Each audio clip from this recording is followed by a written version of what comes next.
మీ coffee మీ కిడ్నీని నాశనం చేయవచ్చు. అవును. మనం సాధారణంగా ఆరోగ్యంగా ఉన్న వ్యక్తులు తీసుకునే కొన్ని వస్తువులు నేను తీసుకోగలిగేవి. అవి కిడ్నీ రోగులు తీసుకోలేరు.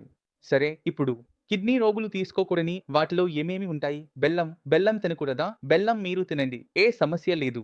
బెల్లం తినవచ్చు. బెల్లం రోగికి వద్దు. అతనికి ఇస్తే హార్ట్ అటాక్ వస్తుంది. అయ్యో బాబు! బెల్లం అంటే చక్కెర తినకూడదు. బెల్లం తినమంటారు. మంచిదని అంటారు. ఆరోగ్యవంతుడికి. కానీ ఒకటి బెల్లం.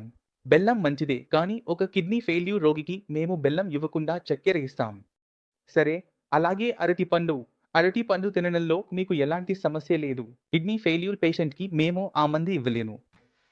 మామిడి పండు మీరు తినవచ్చు. కిడ్నీ ఫెయిల్యూర్ ఉన్న రోగి మాత్రం తినలేరు.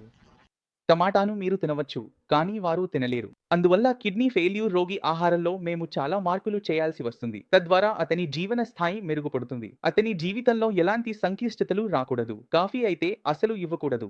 కాఫీ ఇవ్వకూడదనడానికి ఇదే కారణం. కాఫీలో కెఫీన్ ఉంటుంది. కెఫీన్ మీ బీపీని పెంచుతుంది. బీపీ ఎక్కువైతే మీరు బీపీ మందులు తీసుకుంటారు. అవి వృధా అవుతాయి. రెండూ విరుద్ధంగా పనిచేస్తున్నాయి కదా! అయితే దాన్ని ఎందుకు ఇస్తారు? ఇంకో విషయం, మీ బీపీ బాగానే ఉన్నా కూడా మీరు కెఫీన్ తీసుకుంటే మేము మీ శరీరానికి ఒక మందు ఇస్తున్నాం. దాన్ని మనం బేకింగ్ సోడా అంటాం. ఉదాహరణకి బేకింగ్ సోడా టాబ్లెట్ ఉంటే దాని శోషణ, అబ్జార్ప్షన్ అడ్డుపడుతుంది. మన మందును తగ్గించుకోవడానికి నేను ఇస్తున్నాను. అంతే కాకుండా ఇంకోటి తినను. దాని పని మీద ప్రభావం పడేలా ఏదైనా తీసుకోను. కాబట్టి టీ, కాఫీ ఇవన్నీ మానేయాలి.